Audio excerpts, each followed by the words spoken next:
Hello again.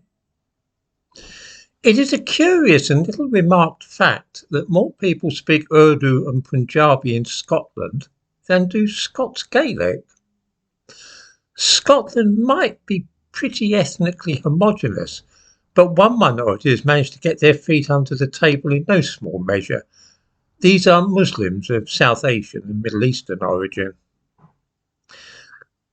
And as we discovered at the time of the referendum on independence, they are in general very keen on the idea of Scotland breaking away from the United Kingdom.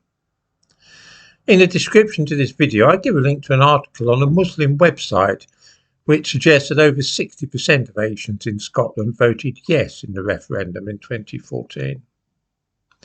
Since then, Nicola Sturgeon has spent a lot of time playing kiss in the ring with Muslims.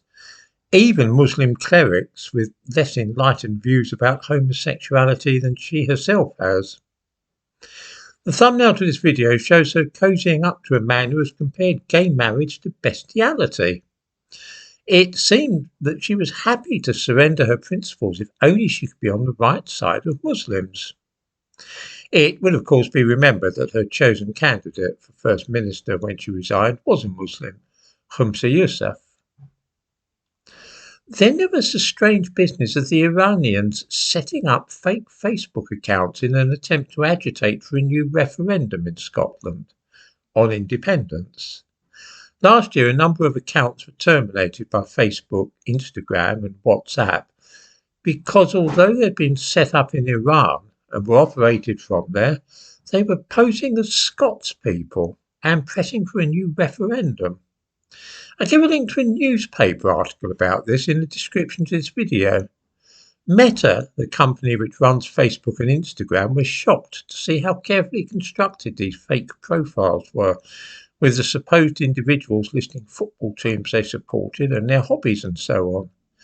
This was a clear attempt by a Muslim country, the one behind Hezbollah and so on, trying to interfere in Scottish politics. Why should a Muslim country like Iran want to support Scottish independence? Well, breaking up the United Kingdom would weaken one of their enemies for one thing, but there could be a wider strategy at work here. The political leader of Scotland is now a Muslim who took the oath as a Scottish MP in Urdu and wore traditional Pakistani dress for his inauguration as First Minister. Could it be that there is a long-term plan to make Scotland a haven for Muslims? Certainly there's a strong trend there to claim to be welcoming to refugees and asylum seekers. Might this be part of a scheme which would entail gerrymandering, ensuring that Muslim newcomers tend to be concentrated in certain electoral areas, which would give an advantage to some party? It is clear that something is going on in Scotland around Islam. The fact that Iran is meddling in the country tells us that there might be some kind of long-term strategy at work, and the installation of a devout Muslim as First Minister certainly raised a few eyebrows. It would be interesting to see how all this plays out in the next few years.